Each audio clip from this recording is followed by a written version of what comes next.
네, 안녕하세요. 김주은입니다. 7월 20일 수요일 역사 토크 투데이 시작합니다. 오늘 게스트로 저희 함께 하실 전문가 한 분 모셨는데요. 한신대학교 김준혁 교수님 나와 계십니다. 안녕하세요. 예, 반갑습니다. 네. 김준혁입니다. 예. 우리 궁금해하실 시청자분들을 위해서 교수님 간단한 자기소개 부탁드려도 될까요? 그래요? 예. 저는 그 한신대학교에 지금 교수로 재직하고 있고요. 전공은 이제 정조시대 정치사가 제 전공입니다. 네. 아마도 제 이름 검색해 보면 뭐 정조 전문가 뭐 이런 식으로 많이 나올 텐데요. 제가 최근에 좀 하는 일들은 역사를 통해서 오늘의 시대를 조명하는 그런 시사평론. 네. 그래서 오늘 이 시대가 좀 더 건전하게 나아질 수 있게 하기 위해서 과거의 역사의 잘못된 부분 네. 혹은 좋은 부분들을 오늘의 어떤 시대하고 맞춰서 풀어줌으로써 우리가 좀 더 새로운 대안과 미래를 만들어가는 그런 세상이 되게 네. 해주는 역할을 조금이라도 좀 기여하고 싶어서 노력하고 있습니다. 과거를 통해서 이제 미래를 제시하는 역할을 예, 하시는 그렇죠. 거군요. 역사가 하는 가장 중요한 네, 기능이 그렇죠. 바로 네. 거기에 있다고 생각을 합니다. 네. 네, 그러면 오늘 순서를 한번 소개해 볼까요? 교수님 저한테 물어보고 싶으신 게 있다고. 네. 사실 이제 오늘 이게 네. 첫 방송이잖아요. 네, 그렇죠. 그렇기 때문에 서로가 좀 어색한데 이 그 역사 토크 투데이는 기본적으로 네. 조금 전에 제가 말씀드렸지만 매주 네. 있는 중요한 이슈들 중에서 뭐 굉장히 이슈가 많이 있긴 그렇죠. 합니다만은 그 이슈 중에서 특별한 이슈를 좀 선정을 좀 하고 네. 그것과 매우 유사한 역사적 사례를 이야기하는 것이 바로 이 역사 토크 투데이가 갖고 있는 그런 그 내용이기도 네. 한데요.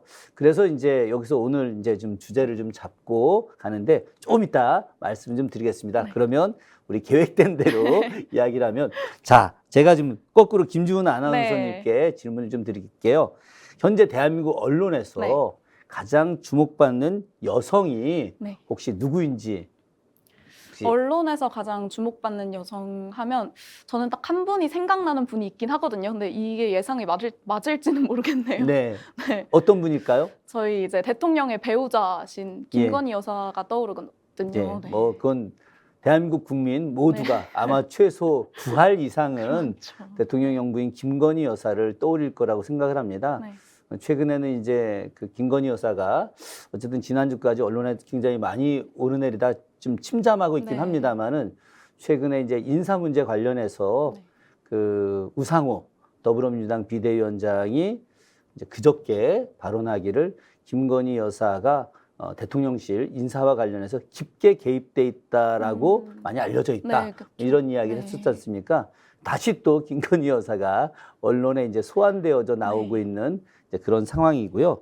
그런 측면에서 김건희 여사가 굉장히 많은 어떤 정치적 이슈를 만들어내기도 하고 있고 또 김건희 여사가 입었던 뭐 옷 혹은 네. 뭐 액세서리가 큰 화제가 되고 있죠. 네. 하루 만에 뭐 품절이 된다던가 뭐 이런 이야기가 좀 나오고 있기 때문에 오늘 이제 김건희 여사와 관련된 역사 인물 이야기를 통해서 어떤 두 사람의 이야기 그리고 그것이 어떤 사회적 문제를 갖고 있는지 네. 그것이 대한민국 국격에는 어떤 영향을 주고 있는지 그렇다고 한다면 앞으로 김건희 여사는 과거의 잘못된 역사가 재현되지 않게 네. 하기 위해서 어떤 노력을 했으면 좋겠는지 이런 이야기를 네. 오늘 한번 같이 우리 네. 김주은 아나운서님하고 네. 함께 해봤으면 좋겠습니다. 그러면 김건희 여사와 비교해 볼 수 있는 역사적인 인물이 있다는 얘긴데 네. 어떤 인물들이 있을까요? 일단 뭐 김건희 여사는 기본적으로 이제 대한민국에서 네. 가장 지위가 높은 여성의 한 분이 됐지 않았겠습니까? 그렇죠. 네. 대통령의 네. 이제 배우자. 배우자. 네. 또 예전에는 이제 영부인 이렇게 불렀는데 지금은 이제 대통령의 부인이기 때문에 영부인 이렇게 네. 불렀던 호칭은 아직도 유효하지만 보통 이제 좀 더 스스로를 낮춰서 여사 이렇게 부르긴 네. 합니다만은 그러나 조선시대에 왕비와 거의 같은 지위라고 할 수 있겠죠. 네. 뭐 굳이 비교를 하자면은 조선시대 때 왕비 중에 굉장히 정치적 영향력이 셌던 분이 명종의 어머니, 네. 그러니까 중종의 왕비였던 문정왕후. 문정왕후. 예, 문정왕후라는 네. 분이 계셨고 또 그 현종, 네. 이제 현종의 왕비였던 명성왕후가 있습니다. 같은 또 명성왕후, 왕후. 예, 네. 명성왕후 그 아주 유명한 이제 숙종의 어머니이기도 했죠. 거기에 대해서 저는 제일 그 유사한 인물이 바로 고종의 왕비였던 민왕후. 우리 이제 민왕후가 돌아가시고 나서 명성황후라고 네. 좀 이렇게 부르고 또 뮤지컬도 만들어지지 않았습니까? 그렇죠. 그죠? 명성황후 뮤지컬. 네. 기억나세요? 그 뮤지컬의 가장 대표적인 장면? 저는 사실 뮤지컬보다 드라마가 더 익숙하긴 해요. 네. 그 나는 조선의 국모다. 이 그렇죠. 부분이, 바로 네. 나는 조선의 국모다 네. 했던 그 대표적인 여인이 바로 명성황후인데 저는 그 고종의 왕비였던 명성황후와 네. 지금 김건희 여사가 이런 정치적 행보라든가 네. 아니면 여러 가지 내용 면에서 상당히 유사한 내용이 있지 아. 않나 하는 생각을 좀 갖습니다. 명성황후랑 김건희 여사를 비교한다는 게 되게 뭔가 감이 잡힐 듯 안 잡히면서도 되게 흥미로워요, 벌써부터. 네. 그래서 일단은 그러면 먼저 명성황후에 대한 그런 기본적인 정보들을 먼저 설명을 해주실 수 있을까요? 예. 명성황후는 사실 우리나라 국민들이 진짜 많이 알고 네, 계시잖아요. 그쵸. 우리 김주은 아나운서님도 말씀하셨지만 드라마로도 아주 여러 차례 네. 나왔었던 인물이었죠. 일단 본관이 여흥, 오늘로 네. 치면 여주인데 여주. 여흥민 씨 혹은 뭐 여주민 씨 이렇게 부르는데요.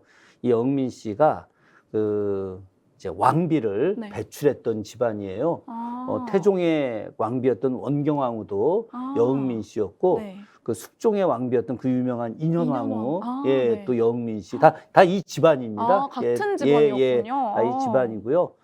여흥민 씨는 굉장히 대단한 명문 거족이고 또 왕비를 배출한 집안이죠. 그 우리 명성황후의 아버님은 민치록이라고 하는 인물인데 그 민치록 그 윗대로 올라가면 영의정 판서 굉장히 많이 했던 엄청난 아주 집안인데 네. 민치록이라고 하는 분은 이제 그렇게 아주 크게 현달했던 분, 그러니까 좀 아주 유명하거나 아주 높은 지위에 올라갔던 분은 아니었어요. 그런데 문제는 뭐냐면 아마도 시간이 더 있었으면 높은 자리에 올라갔을 텐데 그만 일찍 건강상의 문제로 돌아가셔서 명성황후는 일찍 아버지를 잃고 또 좀 더 지나서 어머니까지 이제 그 건강이 굉장히 안 좋았던 상황이었어요.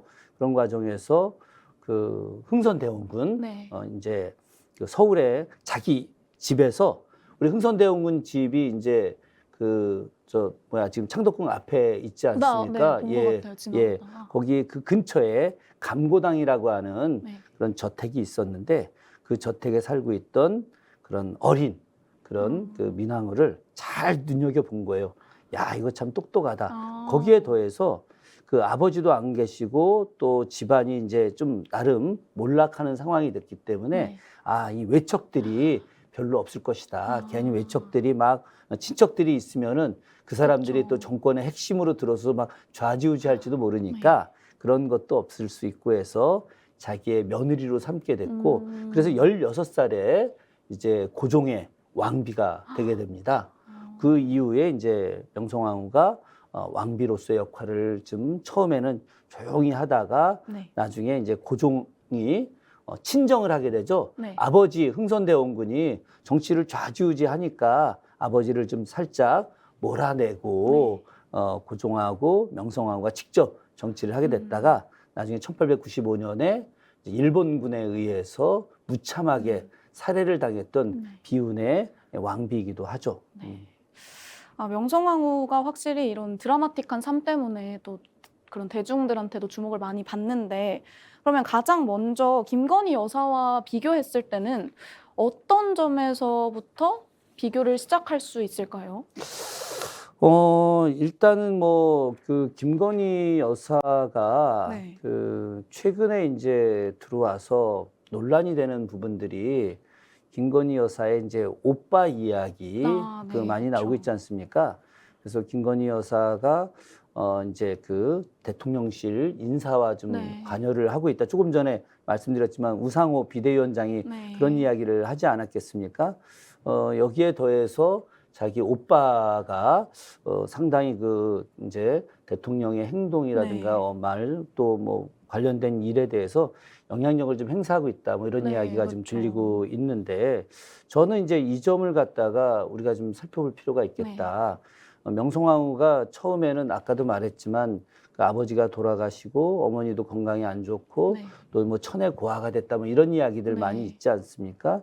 그럼에도 불구하고 이제 왕비가 되고 나서 그 관련됐던 민씨들을 네. 대거 뭐 친척들일 거 아니겠어요, 네, 그죠? 그렇죠. 네. 그래서 이제 실제로다가 양자로 들어온 사람이 민승호라고 하는 민승호. 예, 네. 인물인데 이 민승호가 권력의 이제 정점에 서게 되고 아. 거기에 이제 자기보다 아랫 단계 학렬이 그 같은 학렬이었던 영자 학렬 네. 그래서 뭐 민영익이라든가 아마 예전 국사 시간에 들어본 것 같아요. 민영익, 네. 민영환, 네, 맞아요. 또 아. 이런 사람 민영찬 네. 등등의 그런 그 여흥민 씨의 대거 인물들을 딱 조정에 그냥 곳곳에 아. 포진을 시킨 거예요. 민씨 시대가 예, 됐군요. 그래서 네. 그 이전에는 뭐 우리 들었던 안동김 씨, 네. 안동김 씨 세도정치 60년, 뭐 풍양조 씨 이런 사람들이 권력을 잡았었는데 실제로 이제 그 명성황후가 네. 대거 이제 여흥민 씨들을 친족들을 발탁을 해가지고 그들에 의해서 움직여지게 된 거죠 국가가. 아. 그런데 문제는 뭐냐면은 국가의 운영이라고 하는 것이 이런 특정 집단 네. 혹은 특정 가문 이들에 의해서 움직여지게 되면 그 사람들이 공적인 역할보다도 사적인 인연을 가지고 네. 자신들의 이익을 위한 일들을 하기 때문에 그것이 국가 운영에 그렇죠. 안 좋은 일이 네. 많이 생기지 않습니까? 그렇죠, 아무래도. 그러니까 네. 이 특히나 이제 고종대 중반부터 시작해서는 세계가 급변하던 시기, 네. 또 제국주의 열강들이 아시아를 맞아요. 갖다가 막 점령하러 오고 우리 조선도 마찬가지로 뭐 수많은 열강들 미국, 프랑스, 러시아, 독일, 네. 영국 뭐 이런 나라들이 탁 와서 우리를 어떻게 하면 그쵸. 이렇게 식민지로 만들어서 자원을 빼먹을까 네. 뭐 이런 시기였는데 이때 정치적으로 아. 올바른 판단을 갖고 이제 대처하는 능력들이 상당히 떨어지게 된 것들 그런 측면에서 어떤 그 대통령 영부인 네. 혹은 뭐 대통령과 관련된 사람들이 물론 이제 좋은 인물들을 이렇게 추천받아서 네. 함께 정치를 해나가는데 역할을 하는 건 의미가 있는데 그러나 무능력한 사람들까지도 친척이라고 하는 이유만으로 데려와서 중요한 역할을 맡는 것은 국가의 네. 비극이 될 수 그렇죠. 있다. 예, 네. 요 이야기를 먼저 좀 드리고 싶습니다. 그러니까 아무래도 그때 당시에도 그랬지만 지금도 사실 국제적인 정세가 아슬아슬한 상황이잖아요. 특히 저희 그렇죠. 나라 입장에서는 이럴 때 친인척이 아니라 좀 더 유능한 인재들을 고용을 해야 하는데 약간 이런 논란이 나오고 있다는 게 부적절하다는 말씀이신 것 같아요. 그렇죠. 그렇죠? 맞습니다. 예. 네, 그래서 그럼 일단은 친인척 등용에 대해서도 한번 비교를 해볼 수 있는 거고 또 다음 주제로 넘어가 보자면 일단 아까도 처음 소개할 때 말씀해 주셨지만 김건희 여사의 패션은 항상 그런 화제가 되고 있어요. 품절 대란도 나고 있고 그거는 이제 알고 있는데 명성황후도 패션에 관심이 많았나요? 명성황후도 오. 패션에 관심이 많았죠. 그래요? 예. 그 원래 조선 시대는 왕비에 대한 기록은 거의 없어요. 네. 왕비의 외모에 대한 기록도 거의 없고 네. 그런데 명성황후의 외모라든가 이런 거는 기록이 있어요. 그래요? 예, 왜 어디서? 기록이 있게 네. 됐느냐? 이 명성황후가 서양의 어떤 그 외교관의 부인들 네. 혹은 서양 선교사들 혹은 뭐 서양의 아주 유명한 사람들을 많이 만나봤어요. 그때 아무래도 많이 교류가 이제 시작되려던 그렇죠. 시기이기 때문에. 독일 외교관의 부인의 기록에 의하면 명성황후가 한 4개국어에서 5개국어를 했었다는 거예요. 그건 좀 부러운데요. 근데 그때 당시에 조선의 관료들이 뭐 거의 대부분의 관료들이 4개국어, 5개국어를 했다는 거야. 그렇군요. 저도 깜짝 놀랐어요. 그 기록 네. 보고. 그래서 아니 어떻게 이렇게 했을까 그랬더니 우리나라 옛날 선비들 공부 방식이 다 외우는 거였잖아요.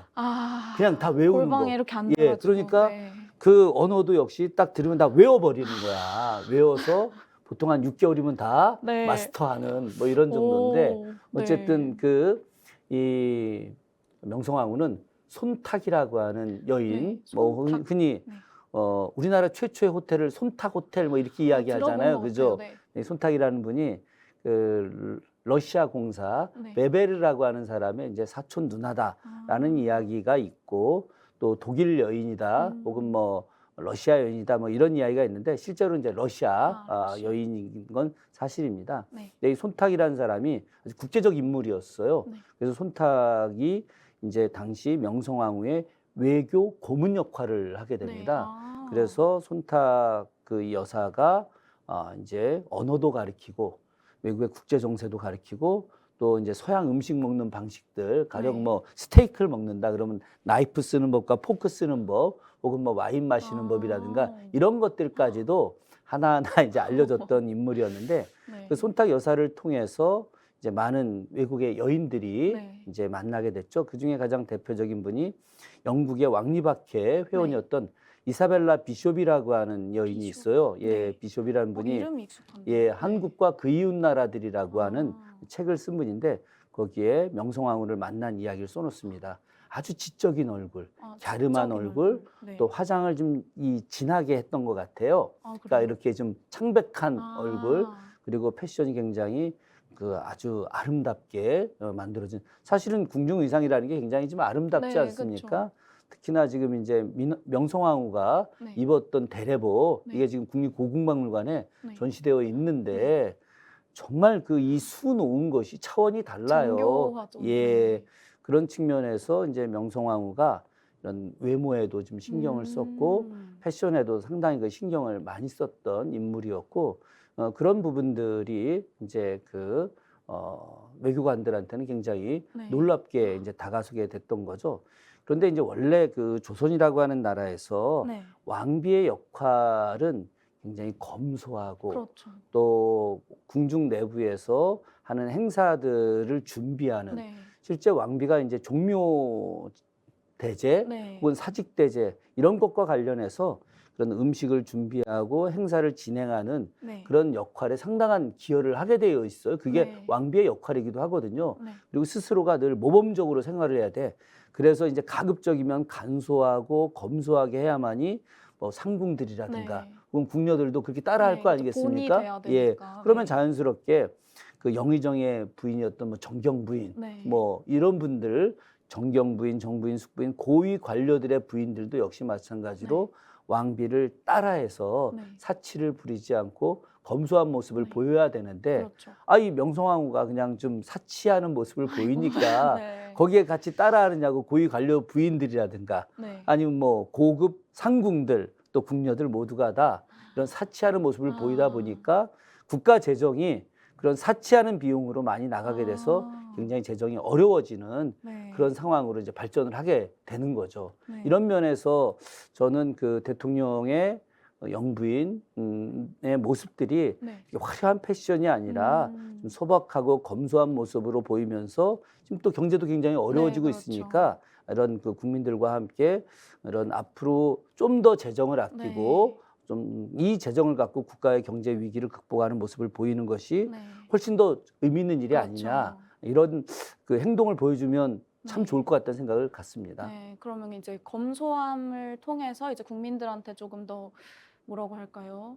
좀 더 본이 될 수 있는 역할, 그런 행보를 기대하신다는 네, 말씀이신 그렇습니다. 거죠. 그렇습니다. 네, 그러면 왕비의 역할에 대해서 말씀을 해주셨으니까 제가 궁금한 점이, 고종과 명성황후가 동석에 앉아서 보고를 받았다는 기록이 있다고 배웠던 것 같거든요. 그러니까 그만큼 뭔가 기존의 왕비들에 비해서 더 적극적으로 사실 관여를 했잖아요. 뭐 그 조선 역사에서는 네. 말이죠, 왕하고 왕비가 같은 공간 안에서 네. 정치적인 의논을 하거나 혹은 보고를 받는 거는 존재할 수 없는 일이에요. 존재할 그렇죠. 수 없는 아무래도 일. 남녀가 유별한 약간 유교? 뭐 유교 국가이기도 하지만 네. 왕의 역할이 있고 왕비의 역할이 아. 있고, 왕비의 역할은 조정의 원칙에 개입해서는 안 되는 거예요. 네. 이제 가령 특수한 경우, 이제 그 왕이 너무 어려가지고 네. 대신 할머니 혹은 어머니가 대비로서 아. 우리가 수렴청정이라고 네. 하죠. 뒤에 발을 그쵸. 놓고 앉아가지고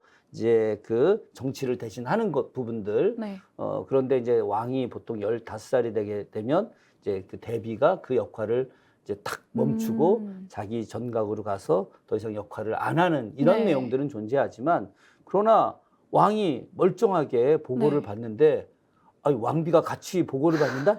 이건 뭐 있을 수 없는 그쵸. 일이죠. 상상을 할 네, 수가 없는데. 근데 이제 뭐 동석에서 했다는 것은 약간 좀 다른 뉘앙스인데, 네. 같은 방 안에서 고종이 여기 앉아 있으면 네. 그 바로 뒤에 장막을 치고 명성황후가 모든 보고를 다 듣는 거예요.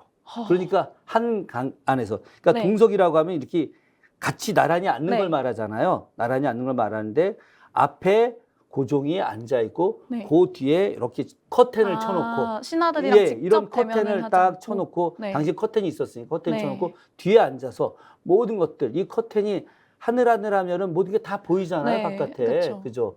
그런 식으로다가 업무 보고를 다 듣고 고종이 업무 보고를 받다가 질의하다가 거기서 좀 막히는 게 있으면 뒤에 왕비한테 물어보기도 하고 오. 이거는 이제 여러 기록들 속에서 나타나는 일인데 네. 아마도 이제 우리 김주은 아나운서님께서 이런 질문을 하시는 것이 최근에 이제 대통령실 네, 관련해서 맞습니다. 김건희 네. 여사가 2층과 5층의 대통령 집무실을 네. 같이 쓴다는 네. 이런 이제 언론의 보도가 나오지 않았겠습니까? 사실 저 그거 보고 깜짝 놀랐어요. 네, 저도 놀랐거든요. 예. 대통령 영부인이 보통 예전에는 네. 제2부속실이라고 맞아요. 해서 따로 집무 공간을 두고 네. 혹은 또 그 대통령실에서 그 대통령 영부인을 이렇게 보좌할 수 있는 네, 기구를 그쵸. 만들었지 않습니까? 그렇게 해서 역할을 하는 부분들 네. 뭐 소외계층을 방문한다던가 아니면은 뭐 이런 문화예술인들을 만난다던가 이런 부분들에 대한 역할을 충분히 할 수 있는데 네. 그렇게 하지 않고 대통령실 네. 대통령이 2층하고 5층 쓰는데 대통령 집무실을 같이 쓴다.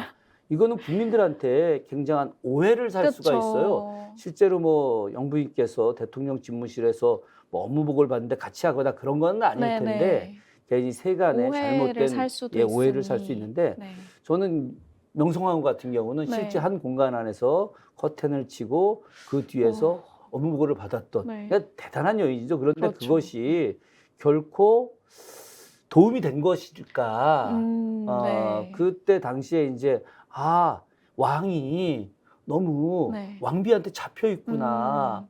저 그러면은 이 왕을 얼마나 허수아비처럼 보겠습니까? 네. 그렇게 되면 국가 운영에 있어서 우리가 그런 말이 있잖아요. 영이 안 쓴다.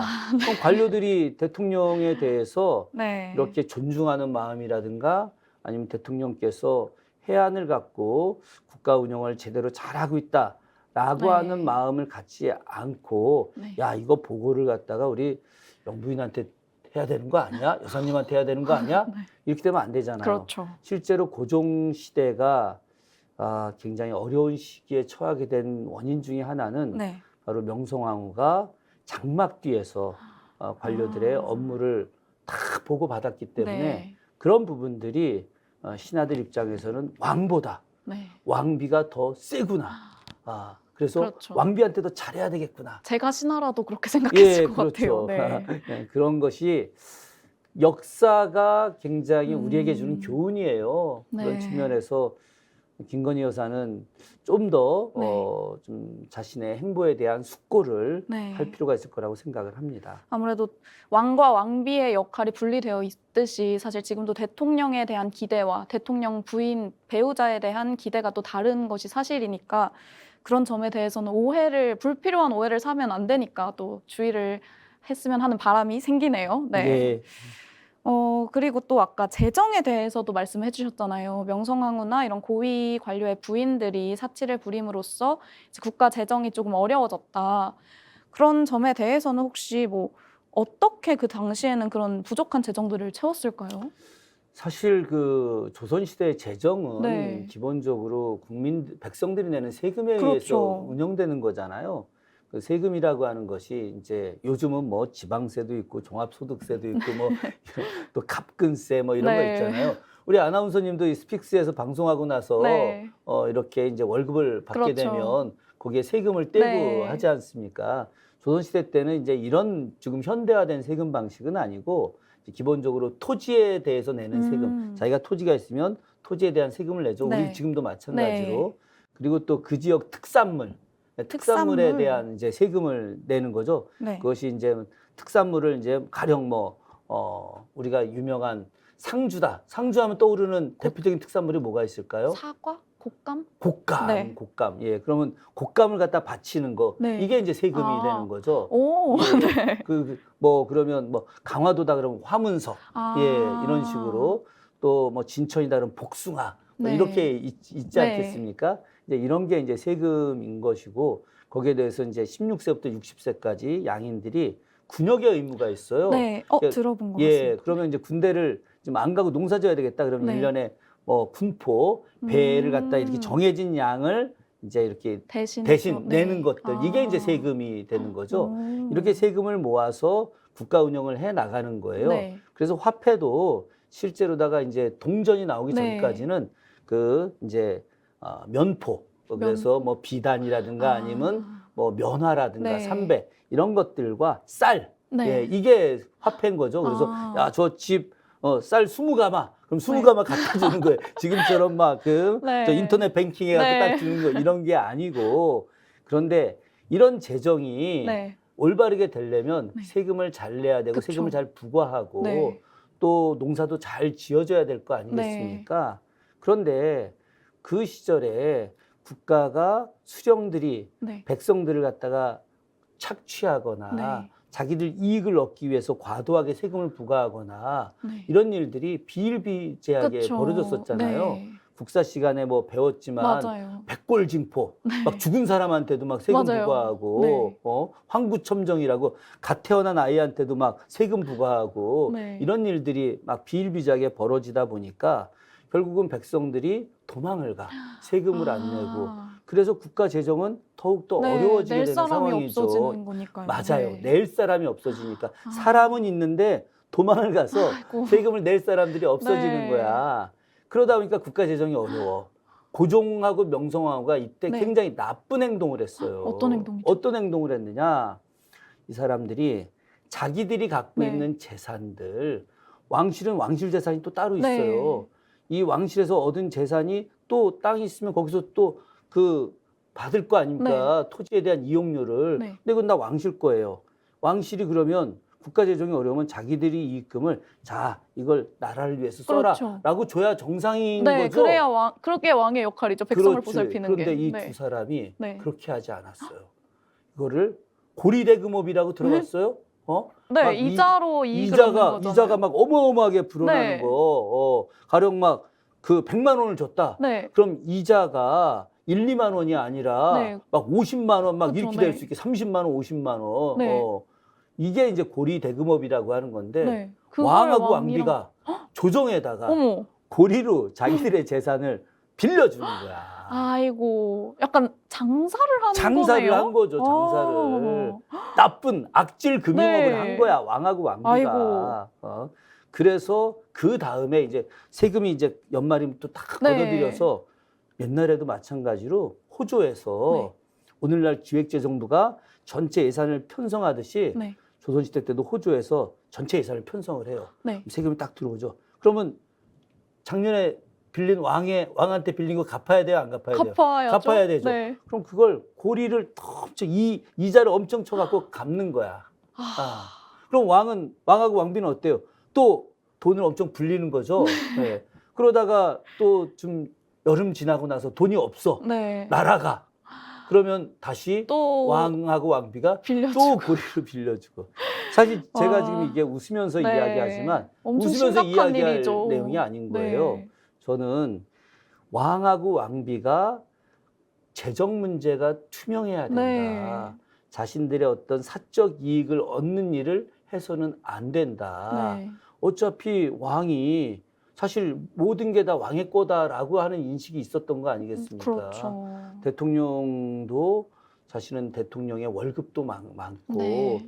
또 대통령이 쓰는 우리 뭐 판공비라고 하죠. 업무 네. 추진비 이런 거는 우리가 생각하는 수준이 아니에요. 네. 굉장히 많이 있을 수 있는데 저는 이제 그 고종하고 민화항우처럼 그 자신들의 이익을 불리기 위한 그런 사적인 행동을 네. 저는 오늘 정부 윤석열 정부에서는 있어서는 안 된다. 물론 그 앞선 정부에서도 했던 분들이 많이 네. 있었어요. 네. 그죠? 그래서 막 대통령이 끝나고 나서 감옥 가는 일들이 바로 다 사적인 이익을 얻으려고 네. 하는 잘못된 행동들 때문에 그랬던 거기 때문에 우리가 이제 그런 부분들은 정확하게 잘 네. 좀 넘겨야 된다라고 하는 생각 같습니다. 그렇죠. 아무래도 투명해야 조금 더 국민들이 봐도 신뢰가 갈 거고요. 네, 그래서 네. 이런 점에 대해서는 특히 정말 경제적인 거에 대해서는 신뢰를 하기 위해서 또 투명해야 하는 게 맞긴 한 것 같습니다. 맞습니다. 네. 그리고 또 당시의 시대 상황으로 다시 돌아가 보면 또 강대국들이 참 많았잖아요. 네. 네, 사실 저도 역사를 배운 지 좀 오래돼가지고 자세히 기억은 안 나지만 뭐 청일 전쟁이나 러일 전쟁이 있을 때 사실 저희의 힘으로 뭔가 하기보다는 뭔가 저희 땅에서 그런 강대국들의 전쟁이 펼쳐지고 또 그걸 해결하기 위해서 또 강대국의 힘을 빌리고 이런 일들이 정말 많았잖아요. 그 중심에 고종과 명성황후가 있었던 거죠. 사실 강대국을 의존하는 그런 결정들에 대해서요. 그렇죠.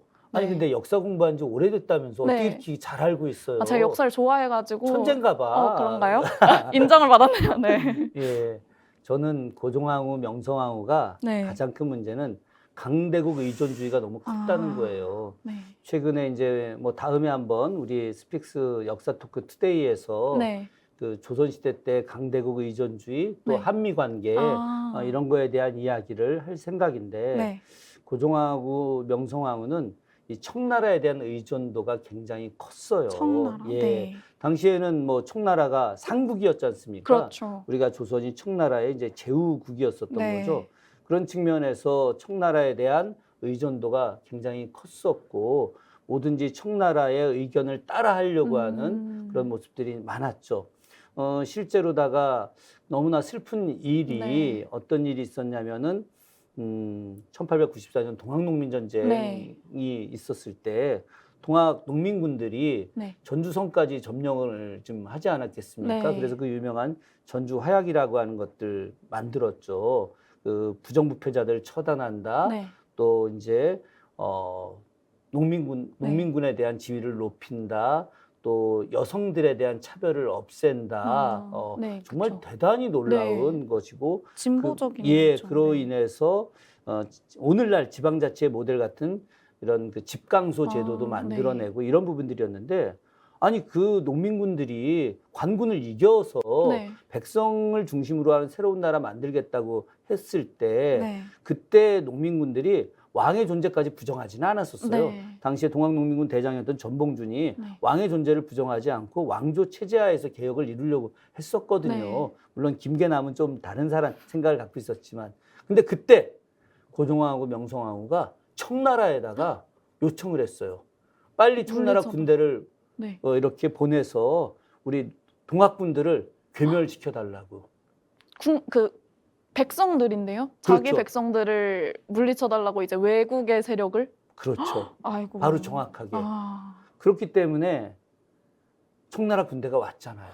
청나라 네. 군대가 왔는데 청나라 군대가 오면서 청나라하고 일본하고 당시 천진에서 조약을 맺었어요. 네. 그걸 천진조약이라고 하는데 두 나라 중에 한 나라가 군대가 네. 조선에 가게 되면 다른 나라 군대도 같이 가게 된다. 그러니까 청나라 군대가 조선에 오게 되니까 일본 군대는 네. 그냥 그 조약에 의해서 한반도에 올 수 있게 된 거잖아요. 명분이 생긴 거네요. 명분이 생긴 네. 거죠. 그래서 나중에 이제 고종하고 명성황후가 아차 싶어가지고 저 청나라 군대도 돌아가고 일본군도 돌아가라라고 했는데 이미 군대가 와 있는 그렇죠. 상황이었는데 그리고 일본 군대가 오자마자 제일 먼저 한 일이 경복궁을 점거해 버립니다.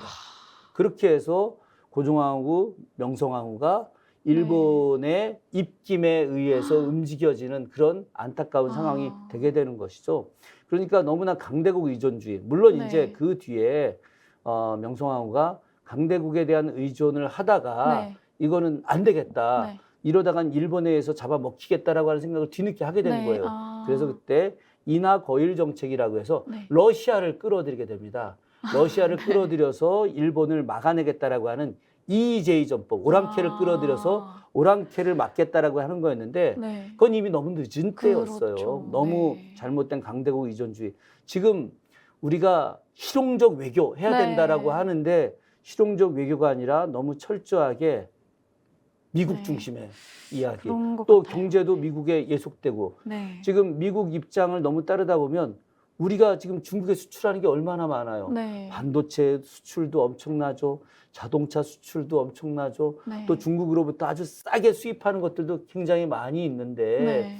지금 미국이 우리나라한테 중국이라든가 러시아에서 부품 수입도 네, 하지 마라. 네, 그리고 하고 있죠. 그쪽으로 물건도 팔지 마라. 네. 이렇게 되면 어떻게 될까요? 한국 경제. 저희는 엄청 큰 타격인 거죠. 엄청 큰 네. 타격이 아니라 저는 국가 부도의 사태까지 갈 수 있다라고 그렇게 하는 것이죠. 네. 그렇기 때문에 우리가 실용적 외교를 하고 네. 너무 한 나라에 집중적으로 의존하다 보면 네. 결국은 국가에 굉장히 어려움이 생길 수 있다. 우리가 고종과 명성황후가 했던 너무 지나친 청나라 의존주의, 네. 거기다가 이제 그 뒤에 러시아에 대한 의존주의, 네. 이런 부분들을 우리가 정확하게 이해하고, 그래서 잘못된 거였잖아요. 그죠? 네. 그래서 결국 나라를 뺏겼던 그렇죠. 거잖아. 불행의 예. 시작이었던 거죠. 어떻게 그렇기 보면. 때문에 네.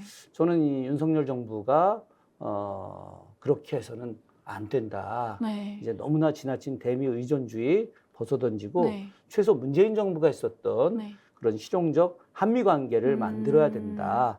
이런 네. 말씀을 꼭 드리고 싶고요. 이 스픽스 역사 토크 투데이를 네. 지금 대통령실에서 보고 있는지 잘 모르겠지만은 네. 좀 보신다면 저희들이 이렇게 무슨 잘못된 걸 비난하는 것이 아니라 네. 이 방송을 통해서 좀 더 나은 나라 만들기 위해서 하는 것들이 네. 어떨까 하는 생각이 지금 들게 됩니다. 네. 사실은 제가 좀 드리고 싶었던 이야기는 그 김건희 여사가 이제 무속에 대한 이야기가 굉장히 많이 무속이. 있잖아요. 네, 그렇죠. 예. 네. 이거는 좀 상당히 좀 심각한 거죠. 지금 네. 언론에서도 보게 되면은 김건희 여사, 우리나라 대통령 서열 네. 이야기할 때 좀 너무 좀 안타까운 이야기가 좀 있어요. 어떤. 예전에 박근혜 대통령 있을 때 나라 대통령 이 네. 나라의 어떤 힘 있는 서열 이야기할 네. 때 제 1번이 누구라고 했었어요. 1번이 네. 최순실, 네, 그렇죠. 2위가 최순실의 남편이었죠. 네. 정윤회, 3위가 박근혜 대통령이었다. 그렇죠. 이런 얘기가 있었는데 지금 이제 세간에 나오는 이야기나 언론에 나오는 이야기가 제 1위가 바로 천공법사라는 거 아니에요, 그죠? 네. 2위가 대통령 영부인인 김건희 여사, 네. 3위가 윤석열 이제, 대통령, 네. 이런 이야기가 비슷한 상황이 공공연하게 반복되네요. 나오게 네. 되는데 실제로 이런 부분들은 상당히 좀 심각한 내용이에요. 실제로 김건희 여사가 무속인들과 매우 가깝게 있다던가 네. 그 천공선사라고 하는 천공법사라고 하는 분이 이제 막 몸 안에 7살 네. 때 신장이 막 들어왔다. 자기가 사람 살리고 죽이는 능력도 있다. 그러면서 이제 이런 방송에서 네. 유튜브 방송에서 뭔가 이야기를 네. 하고 있고, 그대로 보면은 대통령과 영부인이 따라가는 듯한 모습을 네. 보이고 있지 않습니까? 사실 이런 모습의 원조가 명성황후예요. 명성황후도 무속인이라는 명성황후는 관련이 아주 있어요? 대단했죠. 명성황후가 네. 이모군란 끝나고 네, 나서 이모군란 때 네. 피해서 장원으로 네, 네. 이제 피신을 했죠. 네. 그때 한 무당이 찾아옵니다. 오. 집으로 무당이 찾아와서 무당이 언제 네. 돌아갈 것이다. 궁으로 돌아갈 것이다. 예언을 해요. 근데 그게 맞았나요? 혹시? 맞았어요. 그래서 좀 마음이 갔겠네요. 그렇죠. 미기에서. 그래서 네. 그 무당을 궁으로 불러들입니다.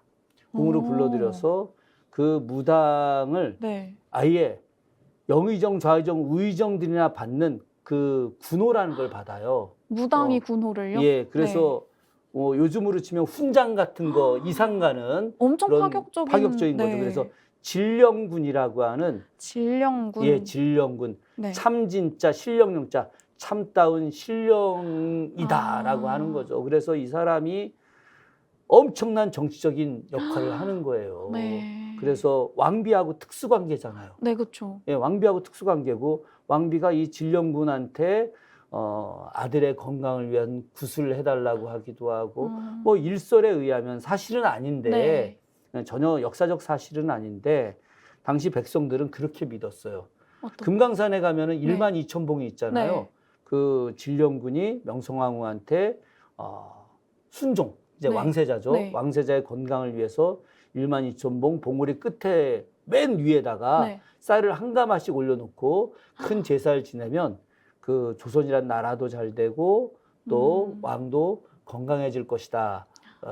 이제 왕세자도 건강해질 네. 것이다. 라고 했다고 해서 그렇게 아. 제사를 지냈다라고 하는 그런 생각을 이제 네.